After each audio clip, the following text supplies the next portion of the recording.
বেণীমাধব বেণীমাধব তোমার বাড়ি যাব। বেণীমাধব তুমি কি আর আমার কথা ভাবো? বেণীমাধব মোহন বাঁশি তমাল তরুমূলে বাজিয়েছিলে, আমি তখন মালতী স্কুলে ডেস্কে বসে অঙ্ক করি। ছোট্ট ক্লাস ঘর, বাইরে দিদিমণির পাশে দিদিমণির বর।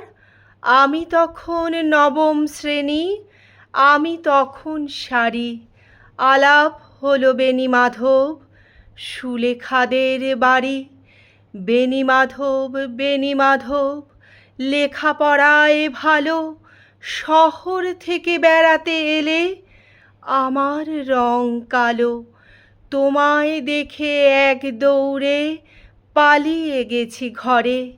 বেণীমাধব আমার বাবা দোকানে কাজ করে। কুঞ্জে অলি গুঞ্জে তবু ফুটেছে মঞ্জরি। সন্ধেবেলা পড়তে বসে অঙ্কে ভুল করি। আমি তখন নবম শ্রেণী, আমি তখন 16। ব্রিজের ধারে বেণীমাধব লুকিয়ে দেখা হলো।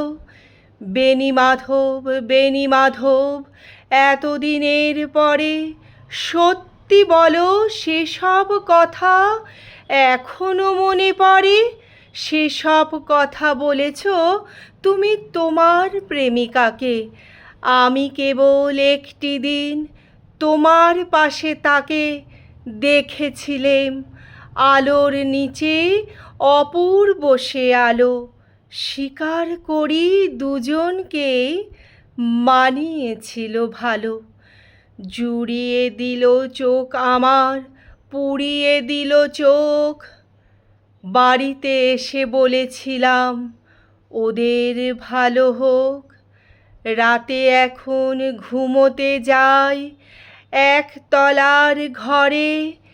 মেঝের উপর বিছানা পাতা, জ্যোৎস্না এসে পড়ে। আমার পরে জীবন ছিল চোরা পথের বাঁকে মিলিয়ে গেছে। জানি না আজ কার সঙ্গে থাকে। আজ জুটেছে কাল কি হবে, কালের ঘরে শনি। আমি এখন এই পাড়ার সেলাই দিদিমণি। তবু আগুন বেণীমাধব, আগুন জ্বলে কই। কেমন হবে আমিও যদি নষ্ট মেয়ে হই। নমস্কার। আমার নিবেদন কেমন লাগছে অবশ্যই বলো বন্ধুরা। ভালো লাগলে লাইক, কমেন্টস এবং সাবস্ক্রাইব করে পাশে থেকো। সবাইকে অসংখ্য ধন্যবাদ আমার কবিতাটি শোনার জন্য।